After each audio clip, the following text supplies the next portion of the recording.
se nós estamos em uma escalada de medidas onde a Casa Branca não só implementa Lei Magnitsky, pode colocar restrição de vistos contra autoridades do governo brasileiro. Aí vamos ver o que o governo brasileiro faz, se há retaliação ou não do Paço Planalto. Isso vai ser um momento muito importante. Mas se o governo brasileiro retaliar e ir atrás de quebra de patentes ou propriedade intelectual, aí a Casa Branca pode utilizar mecanismos e sanções econômicas que vão além de tarifas. Sejam bem-vindos, o meu nome é Bruno. Deixe o seu like e inscreva-se no canal.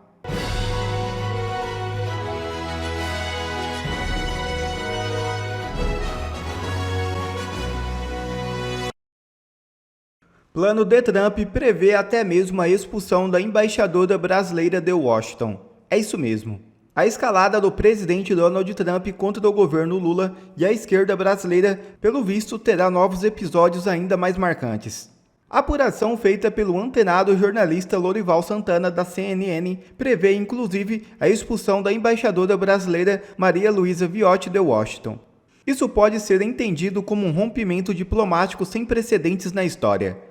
Lula, um fanfarrão irresponsável e inconsequente, prossegue com suas medíocres provocações e assim caminha para levar um país para um gigantesco abismo. Parece que é essa a intenção de Lula. O petista precisa ser defenestrado do seu cargo. E parece que Trump não está mesmo de brincadeira. A Embaixada dos Estados Unidos no Brasil inicia leilão de todos os itens, indicando o fechamento do consulado e fim da relação diplomática com o país. Veja o vídeo. Esse plano prevê, talvez num prazo um pouco mais estendido, talvez no médio prazo, o descredenciamento da embaixadora Maria Luísa Viotti Ribeiro em Washington e, na prática, a expulsão dela dos Estados Unidos, levando então a um rompimento diplomático com o Brasil. A gente continua falando de tarifaço, agora a gente vai olhar para Washington, né? Nos dedicamos até agora a Brasília, mas vamos lá para os Estados Unidos, onde serão tomadas finalmente essas decisões sobre o tarifaço ao Brasil. O presidente Donald Trump, ele prepara novas bases legais, segundo a agência Bloomberg, para que a Casa Branca possa aplicar as tarifas de 50% ao Brasil. Um sinal claro de que o tarifaço vem aí. Confira. Pelo modelo estabelecido pela Casa Branca, o Brasil deveria figurar entre as nações com tarifas de até 10%. Já que os Estados Unidos têm superávit comercial com o Brasil. A declaração de emergência na qual Donald Trump trabalha daria suporte jurídico para os Estados Unidos agirem de forma diferente com o Brasil, sob a alegação política de que existe uma perseguição judicial e do governo brasileiro contra o ex-presidente Jair Bolsonaro. A Casa Branca já havia começado a buscar outra saída, deixando o Brasil sob investigação da seção 301, que apura possíveis violações comerciais em diversas frentes. No entanto, esse caminho é mais lento, sem dar a Trump uma chancela imediata para a aplicação da taxa de 50% no dia 1º de agosto.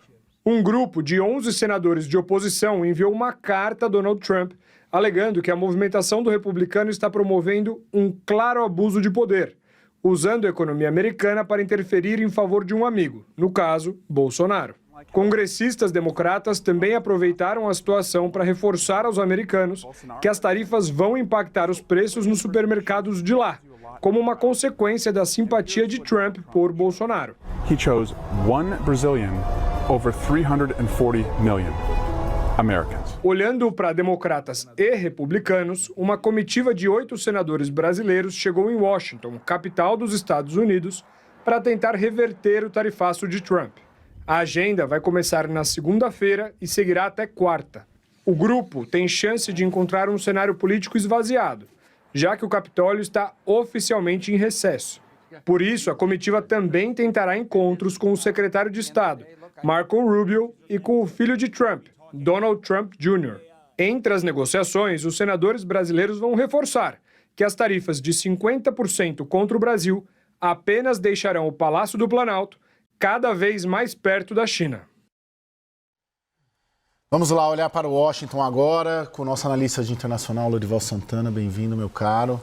Obrigado. E também lá de Washington, o Christopher Garman, que é diretor executivo para as Américas da Eurasia Group. Bem-vindo, Christopher. Boa noite, um prazer estar aqui com vocês de novo.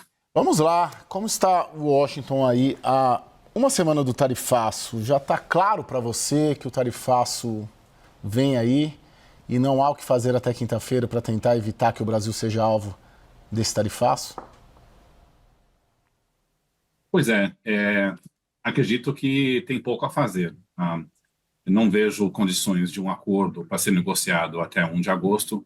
A gente já vinha, pelo menos, avaliando que a chance de um acordo era muito baixo e que essas tarifas tendem a ser implementadas. Eu acho que a pergunta maior é se talvez alguns itens podem ser excluídos dessa tarifa de 50%. Há um precedente a isso. Nas tarifas recíprocas de 2 de abril, alguns itens, por exemplo, petróleo e derivados, foi excluído das tarifas aplicadas, pelo menos anunciadas, contra vários países. Então, pode haver uma governo e da Casa Branca que alguns itens que podem impactar consumidores possam ser excluídos.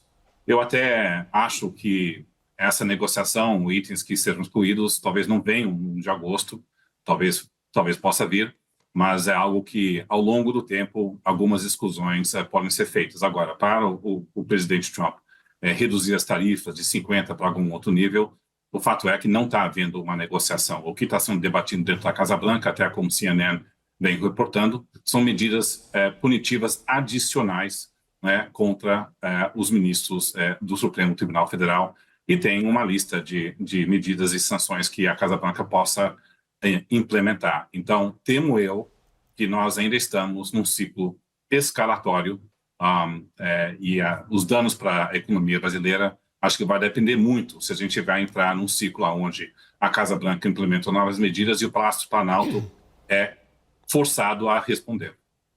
Lorival, você trouxe uma apuração importante, muito importante, já está repercutindo bastante, inclusive a nossa manchete no site da CNN, mas vou deixar você contá-la para nós novamente. Bom, de acordo com a minha apuração, o presidente Trump aprovou um plano que está nas mãos do secretário de Estado, Marco Rubio, que tem etapas com relação ao Brasil. É um plano puramente político. As negociações comerciais ficam a cargo do USTR, que conhece qual é a pauta e tal. Mas no plano político, além da manutenção das tarifas de 50%, da tarifa de 50%, o plano é retirar o visto, né, para o entorno do presidente Lula, poupando o presidente e a primeira-dama, mas retirar de pessoas próximas a ele e fazer as sanções financeiras, econômicas contra os juízes do STF que votaram a favor das punições para o ex-presidente Jair Bolsonaro e também em relação às mídias sociais, né?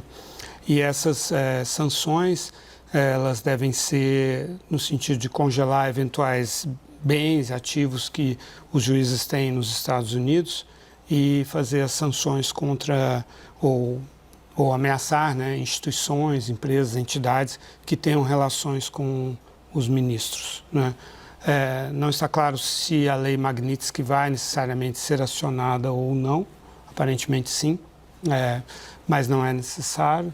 E aí depois, já esperando reações do governo brasileiro, né, a essas ações, aí já o próximo passo seria então o descredenciamento da embaixadora do Brasil em Washington e na prática, suspensão das relações com o Brasil. E isso, de acordo com esse plano, seria então um laboratório. O Brasil seria o primeiro a sofrer esse tipo de tratamento, mas viriam depois a Colômbia e o México. Então, a estratégia é forçar, né, um alinhamento, né, ou, ao mesmo tempo, punir os países com governos de esquerda. Então, é um alinhamento ideológico e geopolítico que o presidente Trump pretenderia fazer aqui na América Latina. América para os americanos. Exato. Para os americanos, no caso, não no sentido que o Monroe pensou, né, que seria para cada país, era o contexto das independências, início do século XIX, mas a América para os estadunidenses, vamos usar esse termo mais claro, né? Os americanos do Norte. Lorival, fiquei bastante preocupada com a sua apuração, porque ela vai numa escalada, numa coisa completamente sem sentido. Nós estamos em pleno século XXI, né, em que você não consegue desligar um botão de uma pessoa sem afetar uma cadeia de instituições interligadas, né? Ontem nós tratamos aqui, por exemplo, do risco que já está sendo mapeado, do risco do envolvimento e do alcance dessas sanções às instituições financeiras, um receio de um risco sistêmico não financeiro, mas um risco sistêmico de insegurança jurídica, de afinal de contas, como lidar com as leis e com as sanções, enfim. Agora, eu queria aproveitar e ouvir do Garman. Garman, assim, você enxerga alguém botando algum freio, mesmo que seja por um questionamento jurídico, para dizer, olha, a lei americana não dá embasamento jurídico para tomar decisões assim. Tem alguma possibilidade de alguém segurar um pouco esse ímpeto que o Lorival nos descreve aqui?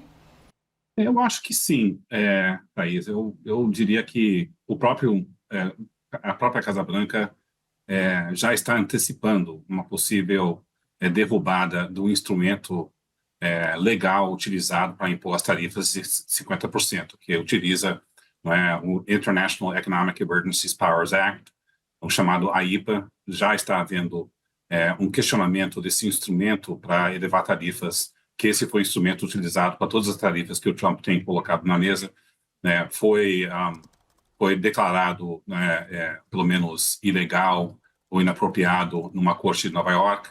Houve, pelo menos, uma ação para tentar levar para outra instância, então as tarifas ainda estão de pé. E o embasamento jurídico para as tarifas contra o Brasil são um pouco mais frágeis.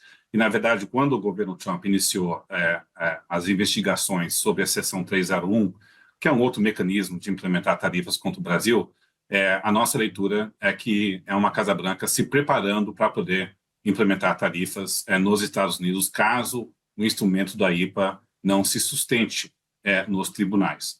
Então, é quase que um plano B que já está em moção. Essa investigação tende a demorar pelo menos uns 3, 4 meses, e que é o tempo onde a IPA pode ser derrubada. Em segundo lugar, eu diria que se nós estamos em uma escalada de medidas onde a Casa Branca não só implementa a Lei Magnitsky, pode colocar restrição de vistos contra autoridades do governo brasileiro, aí vamos ver o que o governo brasileiro faz, se há retaliação ou não do Passo Planalto. Isso vai ser um momento muito importante. Mas se o governo brasileiro retaliar e ir atrás de quebra de patentes ou propriedade intelectual, aí a Casa Branca pode utilizar mecanismos e sanções econômicas que vão além de tarifas. Se isso impactar interesses de empresas americanas que estão no Brasil, aí a mobilização interna dos Estados Unidos pode ser mais elevada, porque hoje tem grupos americanos, empresas americanas que estão fazendo suas petições que dependem de importações de produtos brasileiros. Mas o interesse econômico maior é no estoque de investimento que empresas americanas têm no Brasil, que é muito grande. Se você começa a impactar negativamente esse estoque de investimentos, aí a pressão política interna e econômica pode ser maior na Casa Branca. E vamos lembrar também que daqui até o final desse ano, a Casa Branca talvez possa começar a sentir o efeito das tarifas aplicadas globalmente. Então, se daqui a 5, 6 meses o governo Trump está um pouco mais fraco, dado as políticas tarifárias, pode estar mais adepto a fazer mais exclusões ou exceções para as tarifas brasileiras. Mas eu diria que isso é um pouco mais lá na frente, né? Agora, nós estamos num ciclo de escalada. E, por último, a apuração que o Lorival, que você colocou, realmente bate com algumas informações que a gente tem na Eurásia, mas me estranha colocar México nesse caso, Lorival, né? Porque o presidente Trump tem uma excelente relação com a Claudia Sheinbaum, tem negociado esses tarifas, então eu duvido que o México entra nessa categoria. Ô Lorival, diante de tudo isso, qual que é a saída para a gente? Porque os Estados Unidos superior militarmente, economicamente, geopoliticamente. Somos a parte mais fraca nesse embate. A saída seria ou o que o Garman coloca, né? Os próprios efeitos de uma guerra comercial com o Brasil serem sentidos em parte do setor privado americano e da economia americana, ou a capitulação. Bom, eu acho sim que as empresas brasileiras elas precisam fazer contatos com empresas americanas que têm os mesmos interesses que elas, que sejam distribuidoras, varejistas, atacadistas, e construir um plano que envolva o anúncio de investimentos das empresas brasileiras nos Estados Unidos. Porque a história com o Japão foi bastante clara. Assim, a Casa Branca fez um comunicado pomposo sobre 550 bilhões de dólares de investimentos em setores industriais dos Estados Unidos por parte do Japão. E quando você lia aquilo, não tinha nenhuma especificação, nenhum detalhe e tal. E, de fato, o governo japonês desmentiu, né? Não era algo aparentemente real. Então, o que o governo Trump, a forma de atuar do governo Trump é muito nesse sentido, assim, nesse plano comercial, de falar, olha, nós conseguimos isso aqui e tal, e aí trazer as tarifas para um patamar que seja interessante para os próprios Estados Unidos. No caso do Japão, foram 15%, né? E acho que esse modelo pode ser seguido pelo Brasil.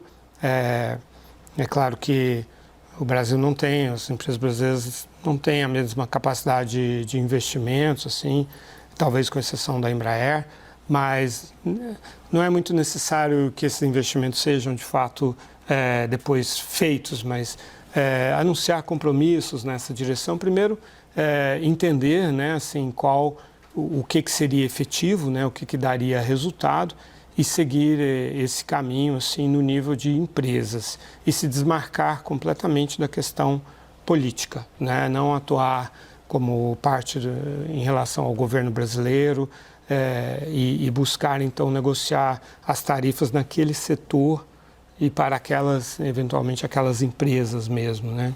Então acho que esse é o caminho no campo econômico. Agora, no campo geopolítico, de fato, a parte que o Brasil pode fazer primeiro, não abrir mão de nada que diga respeito às questões de soberania e de independência dos poderes da democracia brasileira, mas, ao mesmo tempo, também evitar dar argumentos, né, dar motivos ou pretextos, melhor dizendo, né, para essa investida no campo político. Então, manter uma posição mais comedida, mais serena, sem grandes anúncios, provocações. E agora, pela minha apuração, a questão de China e de dólar não está em discussão. Não é com isso que o Trump está preocupado ao levar adiante esse plano.